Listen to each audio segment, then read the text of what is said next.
Stocks. According to Money.com, a stock is simply an investment in a piece of a company. A company issues shares, units of itself, to shareholders, and after that, investors can trade the stocks amongst themselves on a securities exchange like the New York Stock Exchange, the NYSE, or the National Association of Securities Dealers Automated Quotations, or the NASDAQ. So now you have become the co-owner of a company, generating you a right to the profits that the company itself generates from its growth. Well, now you have some stocks, but what are you going to do with those stocks? Well, there are three things you can do with the profits of those stocks. First, you can receive dividends from the company itself. Dividends are money paid to stockholders from the company's quarterly earnings. They do this to keep a loyal shareholder base for the company.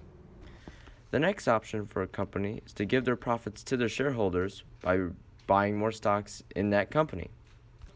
However, the third option has many profitable companies not paying dividends because they believe that using that money to reinvest it within themselves would increase future earnings even more.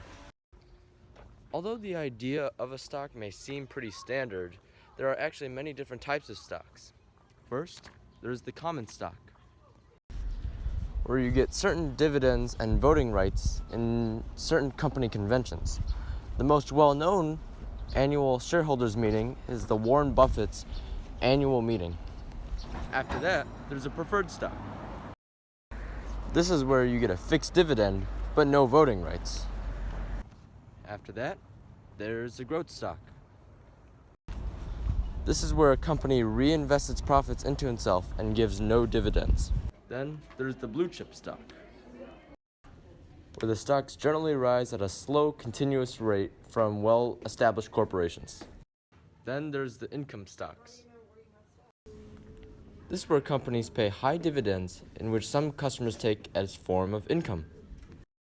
Though those stocks may seem like a stable source of income for you, they can actually be one of the most financially risky ventures of your life. According to investor.gov, there's no guarantee that the company whose stock you hold will grow and do so well, so you can lose that money that you invested in the stocks. If a company goes bankrupt, you might lose all your investments that you had in that company. But with this, there are two types of markets that determine whether your stocks go up or if they go down.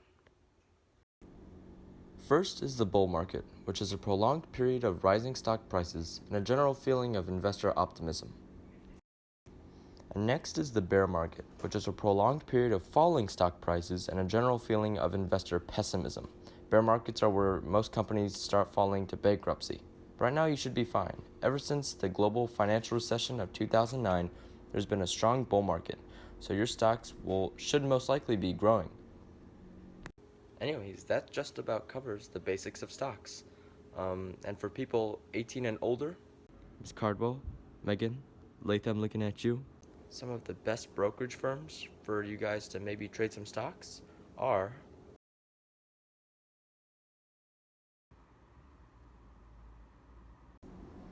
TD Ameritrade, Ally Invest, and Charles Schwab.